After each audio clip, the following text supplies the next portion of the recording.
Dude. We're ready to go. Hey, folks, welcome. It is SVT time. It's Tuesday, SVT time. This is episode. Oh, I lost my notes. 99. Thank you. To see, Jesse knows. Let's Damn. go. Let's go.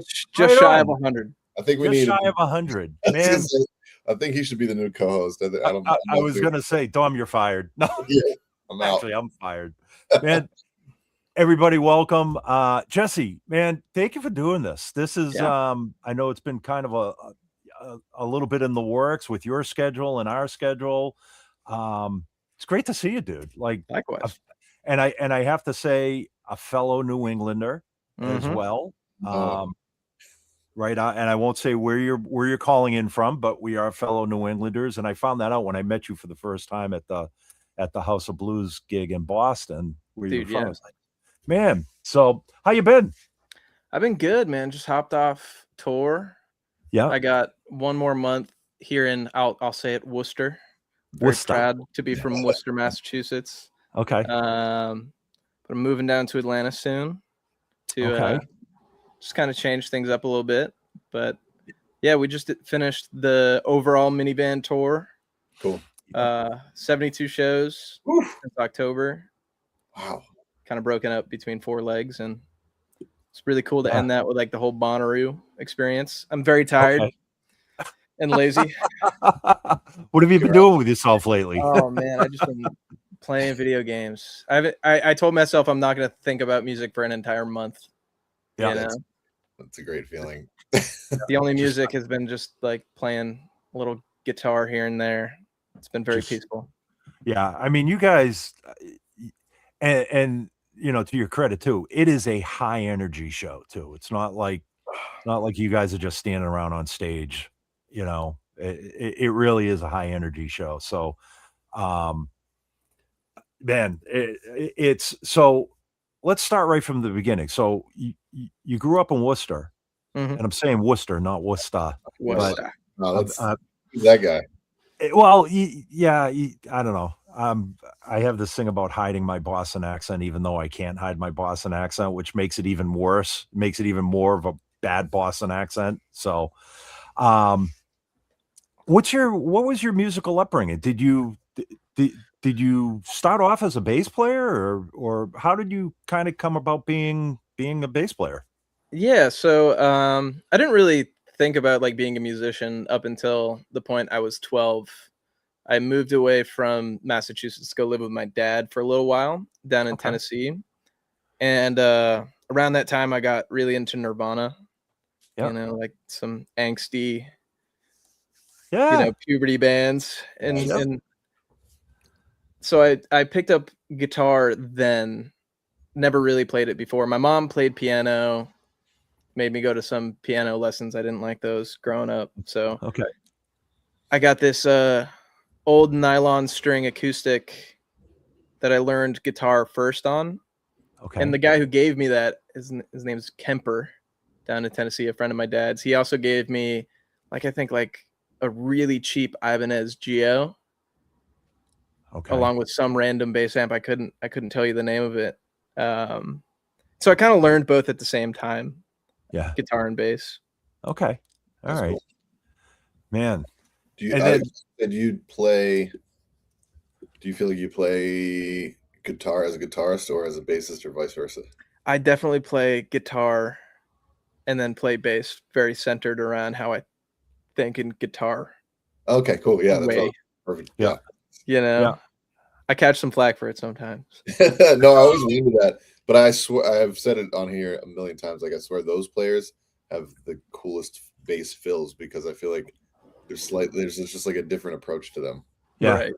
Yeah. And before the Runarounds, I did my solo projects for a couple years before we really started going with the Runarounds. And I wrote all the bass lines for that. So I had experience like writing and playing my own bass. I think the Runarounds is like the first time I really like was a designated bassist. Gotcha. In general. Okay. I'm definitely more of a songwriter than any type of musician, you know. So I think most of my thoughts come from the songwriting background, and it's like what complements each other the best. Yeah. No, that's and it shows, you know, in what you were doing in the runarounds. And I mean, like Dom was saying, sometimes as a bass player, you get so hung up in functioning like a bass player that you can't, that you know, I am a bass player. It's like I can bang out some chords on a piano, I can bang out some chords on a guitar, but I started as a bass player, and sometimes we can't get out of our own way. Yeah. Thinking of like, oh, bass player's gonna go gung gung gung gung gung gung gung gung gung gung gung gung gung. Whereas, you know, as a songwriter or musician, and we try and come at it from a musician standpoint as well. But, you know, yeah, just as being, you know, just studying the instrument for so long, you kind of can't get out of your way. Whereas as a songwriter, I would imagine when you're writing a song, you kind of envision the entire song in your head and how it's Definitely kind of gonna go, you know. Which is very hard in a band of 5 people and 3 guitarists who are all very, very good at guitar, you know? Right. Yeah. How does that dynamic work between you and the guys? You gotta go dung dung dung dung dung dung dung. You know? No, it's really funny because like most of the time, if we're in the studio and a lot of like the recording for the songs of season 1, I would be on guitar first and then kind of add the bass part later. Yep. And there's just so much going on musically in the runarounds that like I feel like a lot of it is just trying to hold it down and keep up with Zende as best as I can, because Zende's amazing, insane technical drummer, you know. Yeah. And a lot of the times there were parts where I just let Zende write the bass, you know, because he heard something in his head. Like in the song Minivan, that's pretty much all him, you know. Okay. Wow. And then I had to learn how to do that. And that's the thing, like you guys were all kind of talking about the show a little bit. You guys are all accomplished musicians before the runarounds. Like you were all doing your own thing, right? Yeah. Your own solo projects, writing your own music, and then you kind of came together as the runarounds for now correct me if I'm wrong, were you guys the runarounds during the Outer Banks too, or was that kind of a spin-off from the Outer Banks? Oh man, the show was conceived before we were on Outer Banks, so it's like we had this idea for the show, and then Jonas kind of just put us in Outer Banks to kind of get us exposure to like the TV world and try to get like just try to connect us unknown to something known to a degree, in hopes that that would kind of bring it to fruition. But I think we came up with the name shortly before the pilot. We put a bunch of names into a hat. Everybody wrote 5 names, and then we voted on like 40 names. It's funny because the Runarounds was the last name out of the hat. All the other ones no one liked. Axel actually came up with that name. He claimed it. All my names got dead last. What were some of the other names that you guys were thinking of? Oh man, they were bad. They were really bad. I think I was just using it. I wasn't taking it very seriously because it's probably the hardest thing to do is come up with a band name. And so I said Luke and the Skywalkers, which was really bad. Wow. Oh man, I can't. I just remember that one. I think the Village Idiots was one of them. I was like, that's kind of corny. That's awesome, man. Yeah. So we feel the same way about product naming. It's like it is just it's brutal. Yeah, it's no fun. Direction completely, and you're over. And then like a year later, you're like, oh yeah, that original name was probably the one we should have done. Yeah. Not to mention you have an entire company that votes on it too, which is kind of like, you know, takes a long time. Yeah, and then it's got to go corporate runarounds, you know. Oh yeah, it's got to go through legal, make sure there's no trademark infringement. It's a lot of fun. Not, man. So the show comes together, and I know we were talking about this before we went live, but you know, I had mentioned how, well, you were talking about how it was more fun shooting the episodes than it Oh was yeah. coming back and watching the episodes. Yeah, definitely. It's like, I think the most fun I had watching the show was when we would get to see a tiny clip of it, you know, Okay. and relive it that moment. But it's like you watch TV and like a lot of times when I'm watching TV, I'll like think about like what like there was a person doing that, you know? Like there was a person like who had to train to be a martial artist, or like I've been watching a lot of Game of Thrones recently. It's like Okay. having that experience is like probably one of the most like treasured things in my life, is like having to actually be there and do it, you know? I have memories of being in the actual situation. It's super strange, you know? And I'll never be able to watch the Runarounds and not have that, you know? Yeah. Sure. Yeah. Yeah. I mean, the thing that I also touched upon too, it's like you're a character in the Runarounds, and does it like you in person, when I met you in person, the first time I met you at the House of Blues, I was expecting to meet the Wyatt character from the show, very kind of like subdued and shy. Bad haircut and all. Bad haircut and all. Absolutely. But no, but seriously, like when I met you at it's like, you know, you're personable, you're outgoing, you're just a cool dude to hang out with. Like we talked backstage. I was expecting the Wyatt character. And I think that attributes to your acting skills too, as well. Whereas, you know, I'm sure there's a little bit of Wyatt, or there's a little bit of a character in all of us that we would portray on screen. But yeah, I was just kind of surprised. Like, man, you're not anything like the Wyatt I was expecting from the TV series, personality wise. But yeah, it's really cool. Now, do you consider? Well, obviously, you can. I would assume you consider yourself an actor, but do you consider yourself a musician before you consider yourself an actor now? Or, Oh man, so much more a musician than actor. We had a great coach. His name was Russ Blackwell, and he kind of boot camped us for like a year prior to actually filming the show, and he was with us the whole time. And I think I will hopefully pursue acting.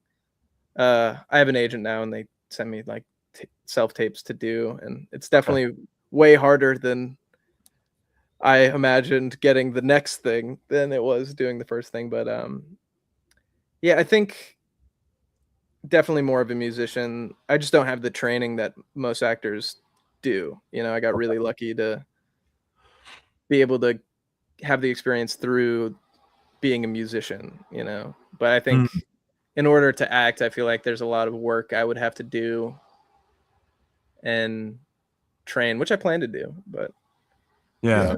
Do you feel like when you first started acting that because I feel like musicians have their own language in the industry of what certain things mean, or like was there a lot of that being thrown around on set where you're just like, I have no idea what they're talking about? I tried to learn as much as possible. Like I really enjoyed talking to the crew and kind of like it fascinated me. It fascinated me with how everything worked, and because everybody's got like such a specific job on a set, you know, like there's one guy whose sole job is to make sure the memory cards in the camera get loaded, unloaded, and kept safe. It's like one of the most stressful jobs on the show, because like if you mess up that memory card, you lose like tons of money, you know. And there's a lot of small jobs like that, and I think honestly the actor has a small role in the whole of a film set and getting things done, you know. And so I just tried to lock in on exactly what I needed to do for any given scene, and just try not to waste time. Like I was like, there's a lot of people here. And that's probably the biggest difference, is like with music, I can be lazy and I can kind of like let things flow.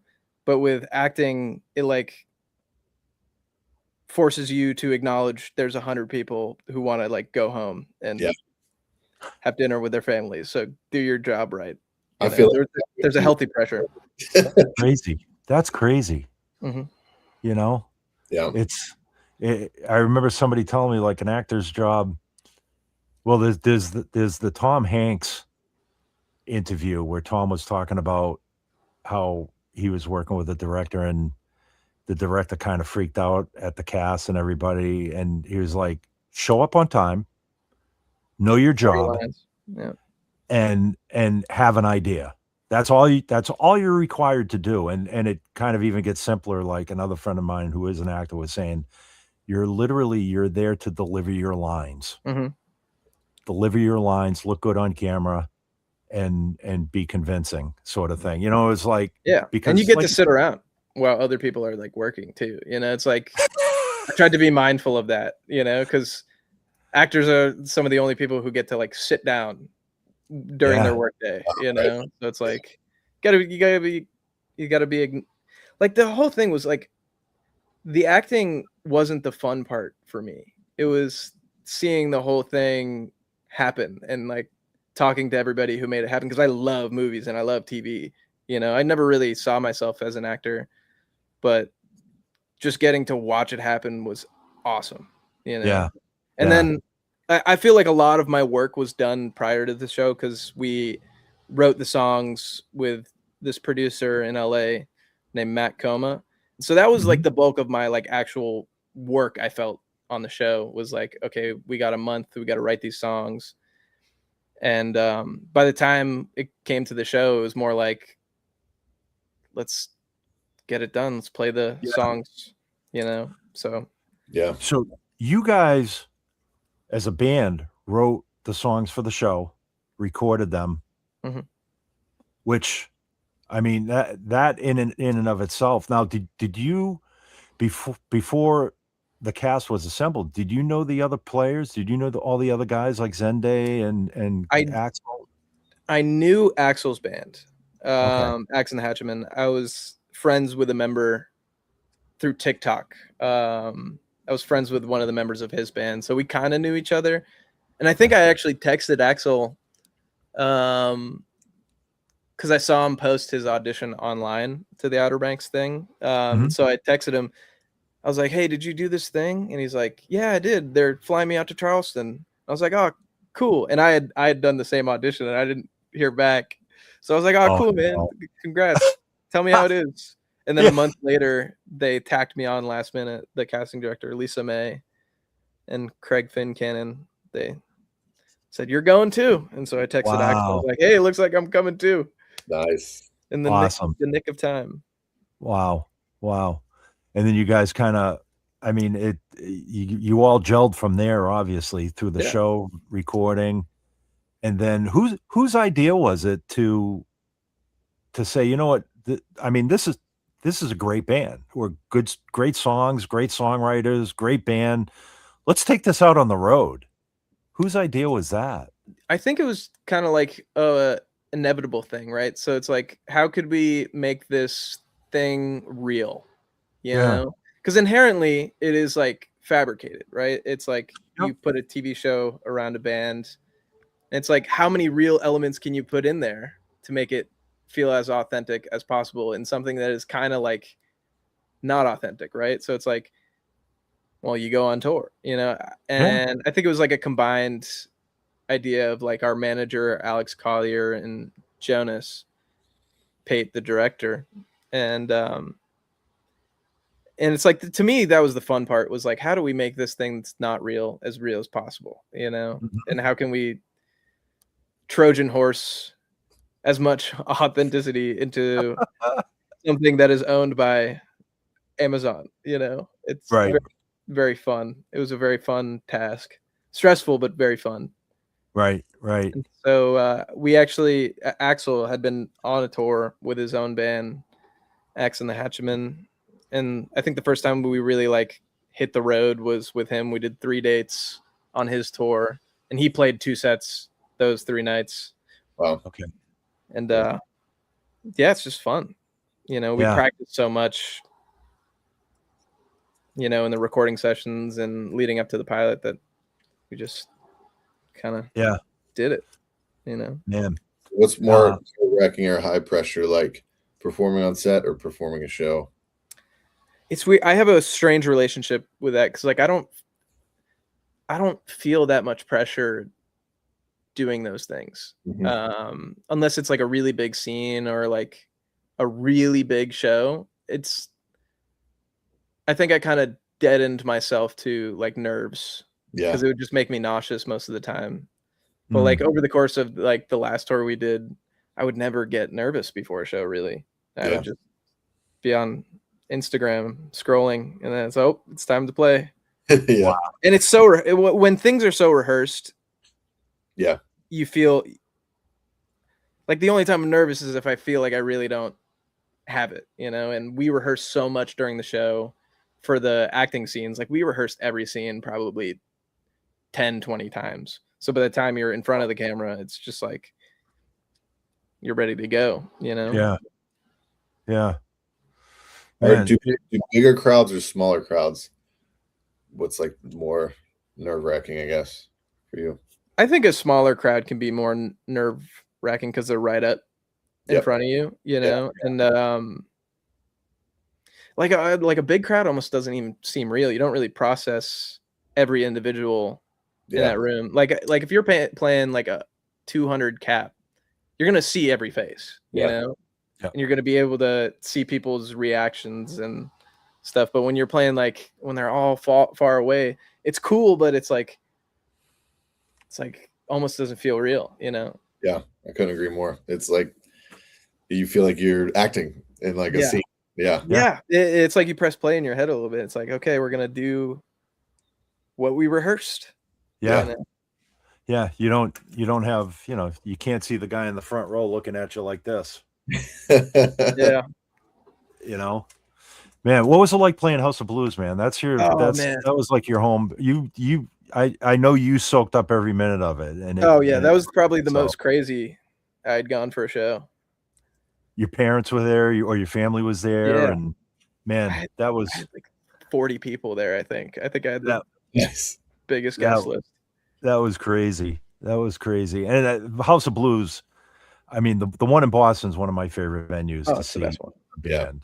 It's just it's not too big, but it's classic. And, it was just great seeing you guys there, dude. It's super funny because I hadn't been back there for about 10 years because 10 years ago I saw the Pixies there sold out. Right. I forget who opened up for them, but that's the only time I had been to the House of Blues because most of the time if I'm seeing a show I'll go to like Paradise or the Sinclair. And I remember I was like, I want to play here, A lot of my goals in music have just been seeing bands play at venues that I want to play at. I think that was the biggest show of our entire tour too. Over the 72 shows. Wow. And I heard people saying like people were like lined up outside of the bridge, like over the bridge, and that's cool, man. Like, that's really. I was having dinner at the Cask and Flagon, which for anybody that's not familiar with the layout of Fenway, is at the very end of Lansdowne Street on the corner of Lansdowne and Boylston. The House of Blues is probably, I'm going to say, at least a quarter to maybe a half a mile down Lansdowne. So I was sitting at the Cask and Flagon having dinner, and the line came up Lansdowne, around the corner, Cask and Flagon, and over the bridge, over the Mass Pike. Yeah, it was crazy. That's awesome. I wish I got to see that. I was so busy that day with everyone flying around. Especially when you're that's the other thing too, when you're playing your hometown, and you have a big guest list, it's nerve-wracking because you feel like you got to play host to everyone as well, and you can't just disappear and ignore, it's typically like, when in my situation like that, it's like I go in, I say hi, hang out a little bit, but I know you've got a show to do. I'm just sitting here drinking a Coke, watching you guys, So, now, do you think is there going to be another tour at some point? Do you think is more music from the Runarounds? Yeah, I think what we're thinking about right now is like, how do we move on post show, right? So it's like, what's the North Star that we have? And I think we're Right. still we have ideas, but we're still in the process of like understanding that, Yeah. kind of getting a why around it. Like, why are Okay. we going to do this? And then the rest will come later, Yeah. Because I think a big part of the Runarounds was the show, right? And it's how we wrote the music for the show. Is Mm-hmm. like, that was the reason to write the music. That was the kind of the ethos. Yeah. Yeah. And so I think it'll be a little time. That's where I think we're heading Okay. towards. Is a little time. We're definitely going to take a good break. Axel's going to go on tour with Axe and the Hatchaman this fall. Yep. I'm moving. Will's got some solo stuff that he's been working on. I don't know what he's going to do with it, but and that's the thing. You guys are all songwriters, so it's like when you finally make a decision, like, hey, we're gonna we're gonna put out another album or another CD. It's not one primary songwriter in the band, I guess, that would say, I get this idea for like 5 or 6 songs, and it's you guys are all kind of colliding together with your own ideas and what's going to make the album, what's not going to make the album, who's going to play what. So how's that process work for you guys? Like, you guys are kind of all scattered all over the place, so it's not like you can run down the street and sit down like, hey, I got this new thing. Yeah, right. Yeah. Well, we'll fly in, right? And then in the past, it's been there's a plot in the show, and we need to write a song around it. And I think we just kind of naturally, it's so weird to describe how like the assimilation kind of works with everybody's styles. But I think it's just like giving everybody space to show who they are. And that's what I love about the Runarounds, is that like it almost doesn't feel cohesive sometimes. It feels like a quilt, rather than like one thing. And it's like there's a moment that's for this person, and there's a moment for this person, Yeah. And I think it, in some ways, I feel like it shouldn't work, but it does. Is that we're such individuals that are very different, and have very different musical styles. But I think through the show, it kind of connected. Like, the show was the glue, and then we can go out there and play a song that's crazy, and it got crazy drums, crazy distortion, and then we can play like A Beautiful Stranger. It's like a Beatles-y type ballad, and like it shouldn't work in some ways, but it does, because people connect. I feel like people have connected with us on an individual level. There's your answer right there. Yeah. The why is because your fans love the band. That is a very good why. There you go. There you go, man. That's so cool, man. It's like I said, when I first, it was Dell that first approached me and said, "Hey, man, I'm working with this new project." And Dell is like a legend in the business when it comes to manufacturers and artist relations, and and it was like, when Dell reaches out to me, it's like whatever Dell wants, dude. Dell gets your word. Well, yeah, I mean, but it's like your word is gospel. You know what I mean? So like, he kept on feeding me like, the show's going to be released pretty soon, and when it finally got released, he sent me. He kept in touch with me through the whole process of the show and the music, and of course your needs for gear, which we're going to talk about here in a second. But he was like, "Hey, man, what's the chances of maybe getting Jesse an SVT and a cabin?" I was like, absolutely. Like, dude, yeah, I loved that thing, man. So you had, in fact, so you had an SVT and a 410 HLF for the show, right? Was it a 410 or a 610? Because that thing was tall. It was taller than me. I'd have to check. I thought it was a 410. I think it might have had 8 speakers, to be honest. I don't. Do you guys make those, the 8x10s? Yeah, 810. I think it definitely was the 8x10s, because what we would do is we would use the 4x10 setting on it, but then since it's so big, you know, you could use all 8 speakers. Yeah, I think it was awesome, man. Yep, and yeah, it was just, and I gotta say, I don't know if it was you or if it was Dell or the production that, there were some pretty poignant scenes, and I can't.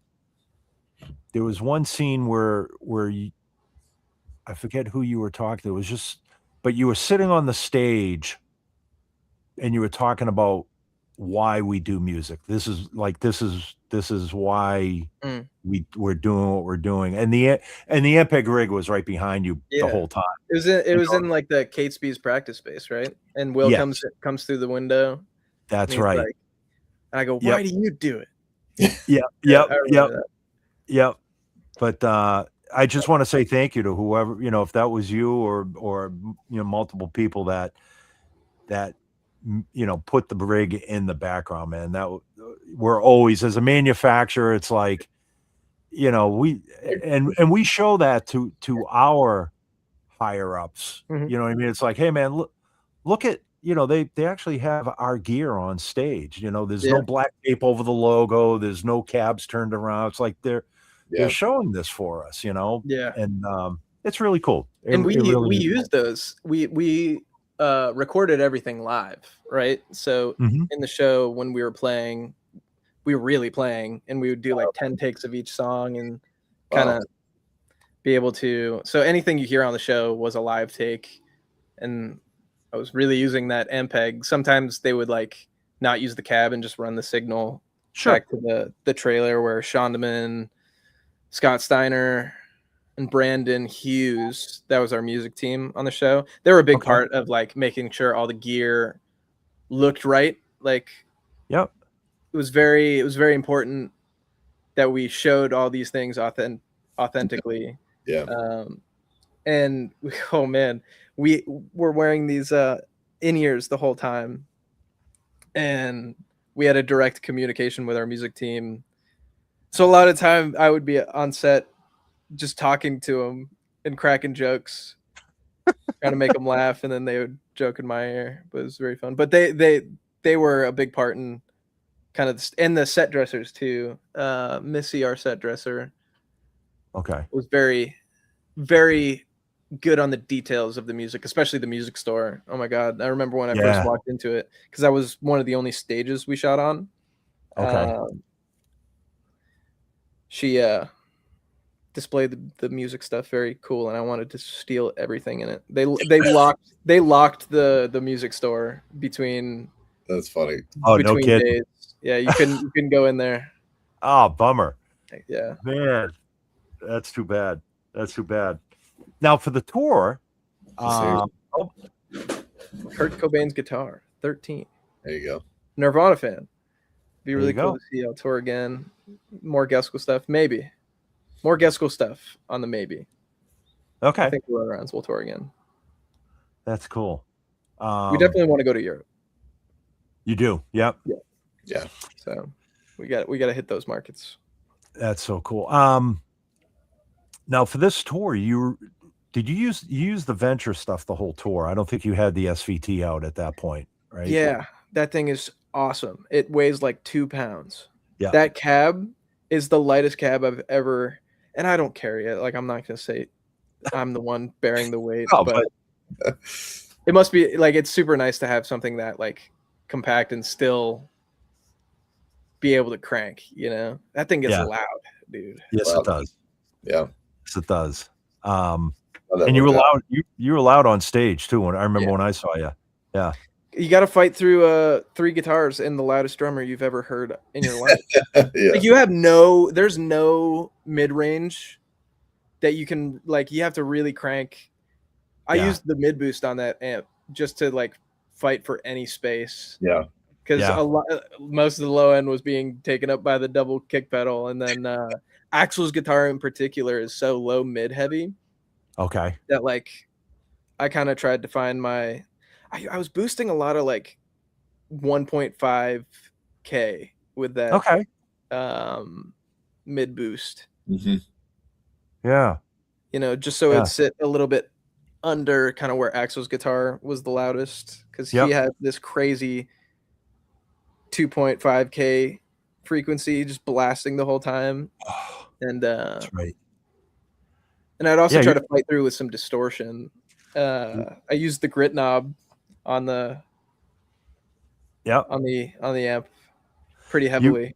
You're fighting for sonic space, especially like you say, somewhere between Axel's guitar and Zenday's double kick. And man, what's it like playing with Zenday, a bass player drummer relationship? Cool, I mean, like a lot of that's honestly some of the only pressure I feel is trying to keep up with his level of musicianship, because he's just about it. It's like even in his off time, he's practicing hours every day. Like I think he practices like 5 times a week.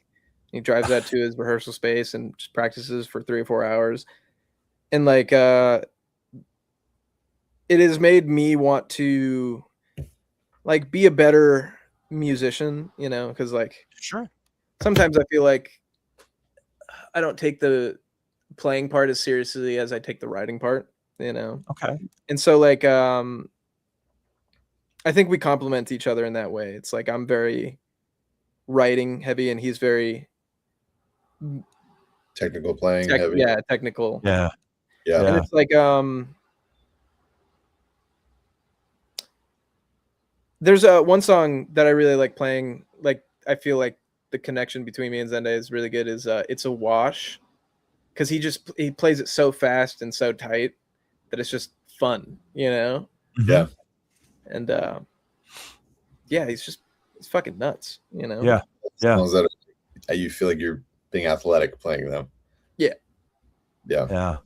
I mean, like he probably works like at least 50 times harder than I could ever imagine doing, Jesse, how was it playing a show in Brandon, Mississippi? It was so nice getting to meet you. That was one of my favorite shows, because it's such a like Brandon, Mississippi was a very random town. It's like 45 minutes outside of Jackson, I think. And I love places like that. I love like the kind of unknown towns in America. Because I feel like Worcester to a degree is kind of like that. It's like when people think of Massachusetts, they just think Boston most of the time. A lot of people haven't even heard of Worcester, but Brandon was fun. I think it was one of our lowest ticket counts, but it was very fun. Need more solo stuff. Yep, more solo stuff. I was just going through some of these. So speaking of that, we were talking about Brandon. So Summer's asking if you misses touring. Oh man, I think I'm gonna enjoy my break.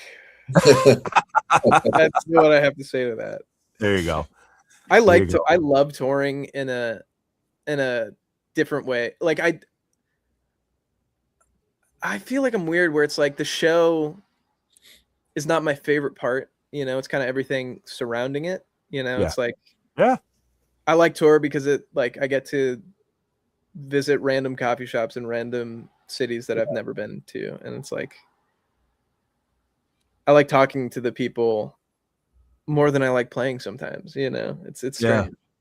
No, that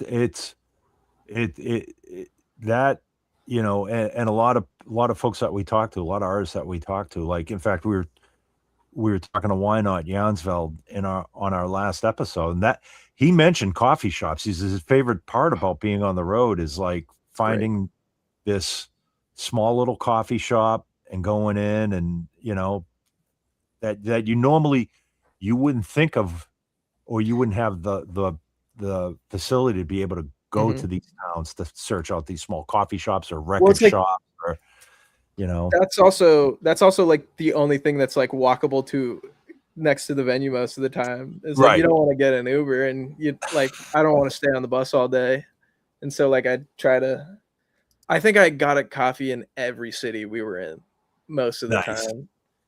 I remember in Dallas, I had to like go to some corporate building and climb up 3 floors to some corporate office coffee shop. Nice. And I just looked so out of place. It was scary. It was either Dallas or Houston. On this tour, so I was going to ask you too. So you showed us earlier the black and white P bass that you used on the show. Right here. That's it. You know, black P bass to an SVT. But for the tour, correct me if I'm wrong.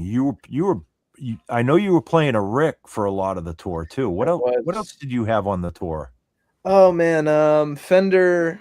The most recent run, they gave me probably my favorite bass I've ever played, the best sounding bass I've ever played, and it's just the Fender Artist Series Mike Dirnt P bass, the Road Worn 59, and that thing is unbelievable. It's the best bass I've ever paid, and they painted it a color that they don't usually paint those in.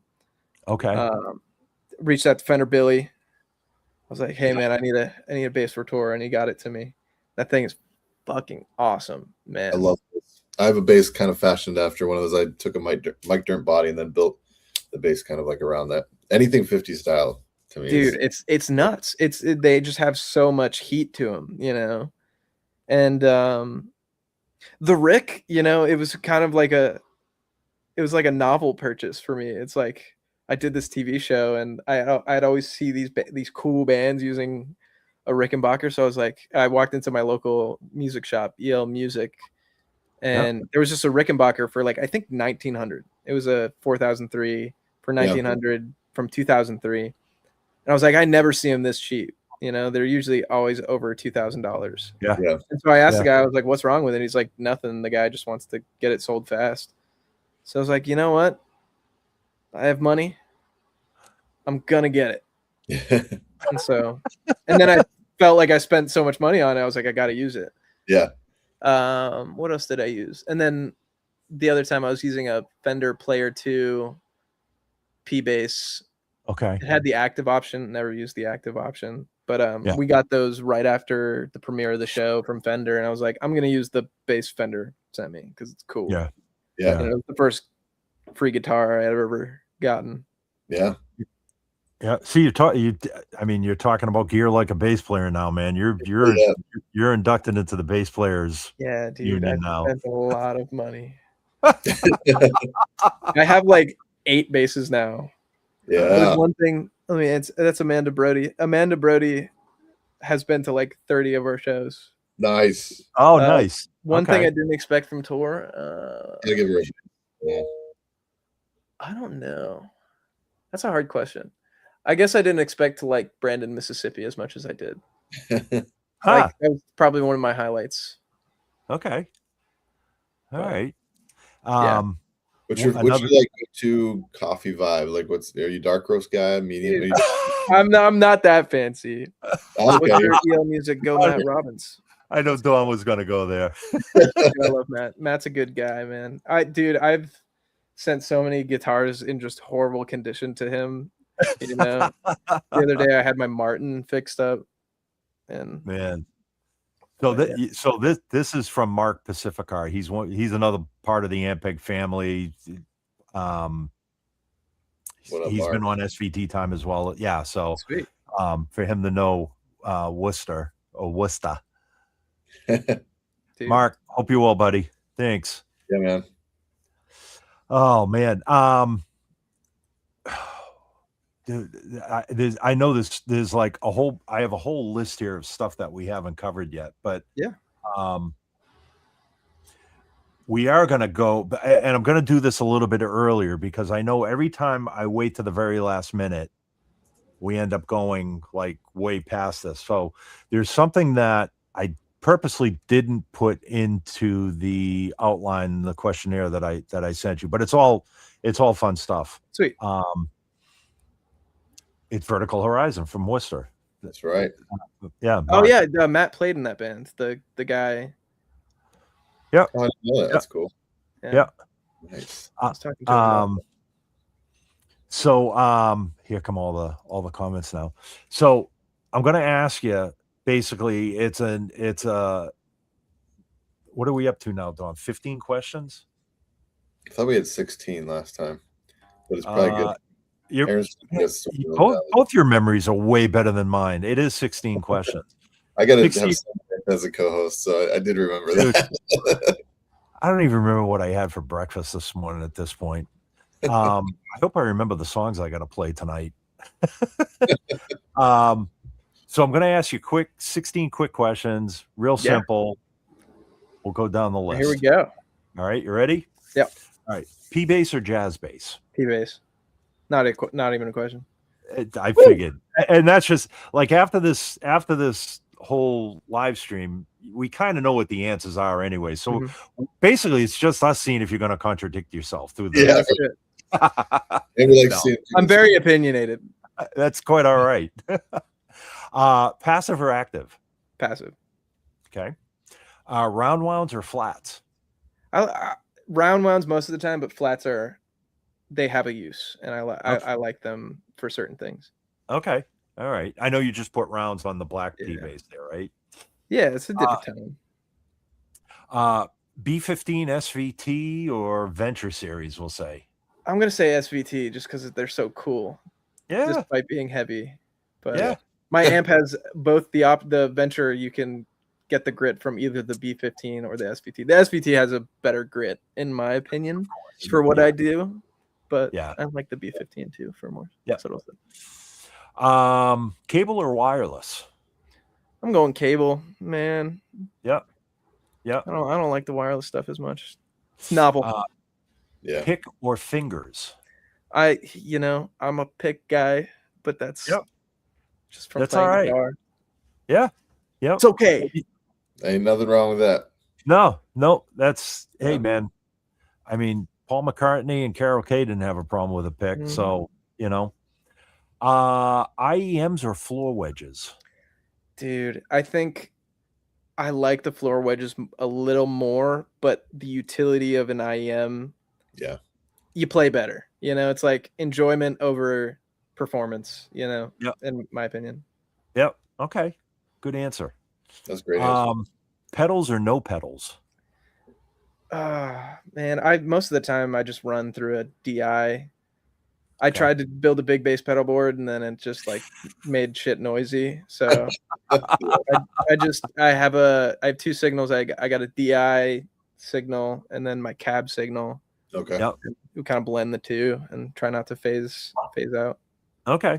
All right. Window or aisle? Oh, window. Okay. Window every time. All right. I actually specifically I tell the people who book my flights that I will only fly on a window seat on the right side. Really? Yeah, it's weird. I hate flying, and that's one variable that I can control every time. Is I'm always on the window seat, right side of the plane. Right side of the plane, even. Not the left. Don't put me there. Freaks me out. Wow. Okay. I don't know why. I was just gonna say, is there a reason why? But it's just okay. Just feels right to me. Interesting. Okay. High bunk or low bunk? I'm a low bunk. Okay. I think I drew the last straw on the bunks and got the low bunk, but then I was like, this is, I like it. Easy. Yeah, easier in and out too, Yeah. So this is talking about Ampeg Cosmetics. Black with white piping or blue and silver like the old vintage stuff back here? I do like the blue and silver. Okay. I do. I don't think I own any of that, but I do like it. I think we can fix that for you at some point too. Let's go. Hot chocolate or coffee? Coffee. I see. This. I can't remember the last time I had hot chocolate. If you said hot chocolate, I'd be like, wait a second. What about all the coffee shops next door? Chocolate. Favorite place to eat when you're on the road? Now, this can be a cuisine or it could be a specific restaurant. Oh man, that's a good question. This is part of why we love touring. I love Waffle House when I'm down south. Yes. It's like I didn't hit any Waffle Houses on our last run, but I did regret it. Okay. And then Oh, that's our monitor engineer, Nick. Twisted Yeah, like I'll do circles during sound check because I'll go to my amp, hit my vape, go to the microphone, and then every time I go back and check my phone or hit my vape, I create like 30 coils in the thing. So And they still won't put you on a wireless. no, I mean we toyed with it, but it's just like, man, can't beat a cable. It's how rock music is supposed to play. Get the quad cortex out of here, dude. I don't want to see it. I don't want to see it. Don't want to see it. I don't care if it sounds better. I don't. I don't. I'm sorry. Hey man, that's all right. And none of you guys are on quad cortexes or Jeremy was for a little bit, but he's okay. All right. You didn't cover it up on stage. Like, yeah. Oh my god. We still had the amp out for the looks, I think. But nothing beats an amp. With any musicians with shorts on, I was like, you're not allowed on stage with me if you're wearing shorts. Oh, dude. So it was. I'm getting way off track here, but we did a gig last week. It was like 100 degrees outside. Yeah. And, you know, we all showed up to set up and sound check and whatnot. We're all wearing shorts. And about a half hour before downbeat, I'm like asking, because it was it was a gazebo gig. Yeah, okay. I was asking, like, is there a place I can go change, put some pants on? And the rest of the guys, they're like, you're nuts. What are you talking about? Yeah, it's like it's 100 degrees out. You're gonna put pants. It's like, I can't wear shorts on stage. No way. And there's nothing against anybody that does wear shorts on stage, but it's like, I might as well be flea with the sock on if I'm wearing shorts on stage. Dude, it's so funny because I never really put thought into what I wear on stage. You know, it's like whatever I wake up in, you know, or like put on at the start of the day, that's what I'm gonna wear to the show. I catch some flack for that sometimes. That is wow. So like when we played in Orlando, there was an M&M store across the street, and so I put on a green M&M shirt and green M&M socks. It's like I don't try to look cool on stage, man. I just get up there and do my thing, and people seem to respond to that. So you know, but you know what? If it can work, yeah, yeah. But that is also. I still have 3 more questions to go here, but so yeah, that is the vibe of the band, though. Yeah, you know what I mean. I wouldn't expect you guys to get up in matching sequin outfits or to get up in flame vests and like that's the vibe of the band. You guys are just up there to have the main thing I took away from your performance at the House of Blues was here's a bunch of guys just having a shit ton of fun. Yeah. On stage, playing some really good music, all high energy. But that was the thing. It's like, you guys are genuinely having a blast up there. And I was so envious. I was like, that's anyways, but getting back to your thing, it's like, yeah, you go out in jeans and a t-shirt, man. It's and it's like a lot of the performers that I've loved, they like MJ Lenderman goes up there and he just is MJ Lenderman. He's fully himself, and I've always liked people just being themselves. You know, I don't feel like I have to go up there and put an act on or anything. It's like, I think that like, if your songs are good enough and you have like confidence within yourself, you don't have to put on this like performance per se. You know, it's like people are just there to connect with you sometimes. You know, and so I try to be completely myself when I go up there. You know. Just do whatever comes to mind, not think ahead too much, and just be in the moment. And nothing beats an M&M shirt on stage ever. I will say that. I thought it was funny. I committed to it. You know, that's nothing. I will die on that hill. Your go-to lick for sound check. Oh man, What's the Use by Mac Miller, the Thundercat bass line. Okay, big one. Yeah, right. Or Weight Off by K Tronada. Okay. I'll do like long. I have so many. I'll do Around the World. Yeah. Is that what the song's called? Because I've never actually listened to the song. It's just my friend's older brother would always play it. You know. So yeah. It's a good one. Cool. Cheesecake or carrot cake? Cheesecake. Just like that. Waiting on the plate tonight. Nice. And last one is favorite Sunday morning cartoon. Dude, do they even... Or any cartoon for that matter. Oh man, I have an answer to this. Cartoon. Yeah. I probably have to go Adventure Time, man. Okay. I used to have an Adventure Time lore YouTube channel when I was 12. It was really, really bad. Oh my god. Wow. A lot of my like creative instincts come from loving cartoons and video games. Like I think how I fell into music was I loved video games and I loved cartoons and people making things. And I think that just evolved into music once I stopped listening to Imagine Dragons, you know? Yeah. It's like I was like, oh man, I can apply this creative need I've felt in my life to something that's cool now that I'm a teenager, you know? Yeah. What's your current favorite video game? The Binding of Isaac. Dude, it's a nuts game. Nice. I have over 1,500 hours in it. It's bad. Wow.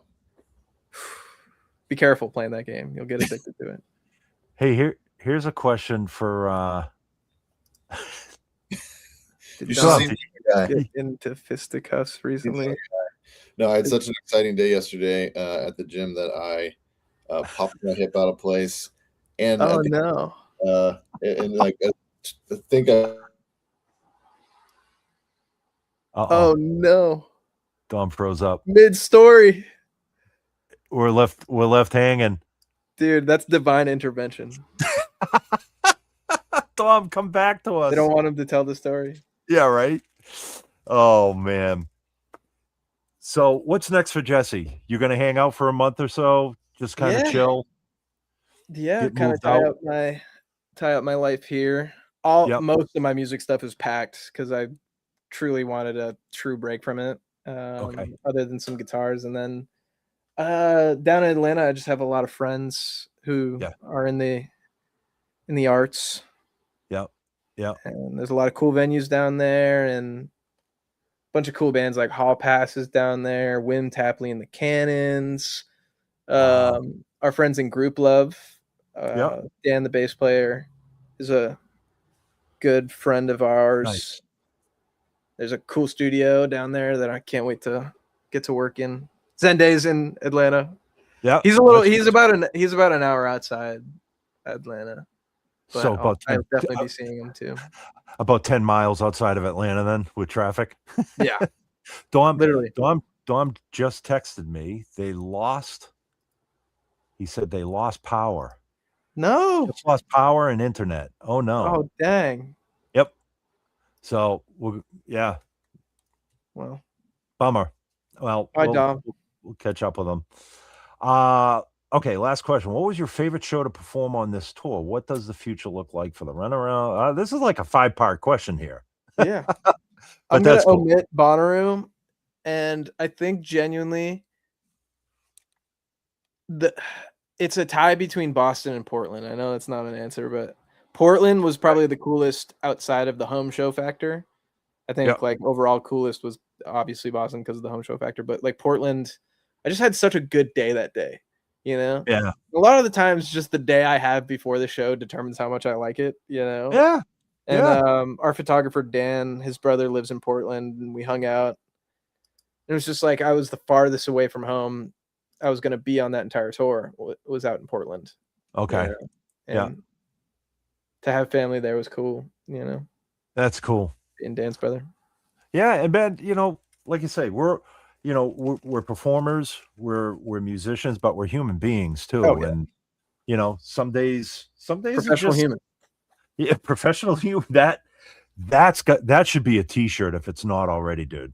Right? Seriously. I'm trademark. A professional human. Yep. Yeah, you got to trademark that. Especially in the world of artificial intelligence and scary stuff, man. Focus on what's human. That's what I plan to do. Yep. Well, I appreciate you coming on. Like I said, I know with your crazy schedule and with the tour and everything, like we talked about this back in February, I think, when I saw you guys. you know. So it snuck up on me, but I was like, oh yeah, I'm free. Yeah, no, like I said, it's and you know, we always want to be respectful of everybody's time, and especially your time off. Oh man, this was a pleasure. So we hope you'll come back on anytime soon, and you know, if there's anything Ampeg wise or gear wise for your next tour, whatever, you know who to call. You got an SVT hanging around somewhere, just in the back. Yep, we can get you set up here, and man, good luck with the move. I'm sorry to see a fellow New Englander leaving New England. I'm coming back. I just need to. I just need to. You know, I could never leave Massachusetts long term. I'm just gonna go on a bit of a sabbatical in my. There you go. Hey, I left Boston for almost 8 years and moved out to LA and realized it's too hard. I'm already dreading it a little bit, but it's gonna be fun. You'll be back. You'll be back though. All right, dude. Well, I want to say thank you to everybody that chimed in. Loved all the comments. I'm sorry we didn't get to everybody's comments here. But you know, this will be posted up on Facebook and Instagram, so you know, you can rewatch it. You can ask more questions on the comments links on social. And yeah, next week we're doing back-to-back SVT times this month. So next week we have Tasia Veal from actually Atlanta, Georgia. I should put you in touch with Tasia when you move down. She's an absolute sweetheart, wonderful bass player. I'll introduce you guys. So until next week, guys, thank you for watching, and we will see you next week. Bye.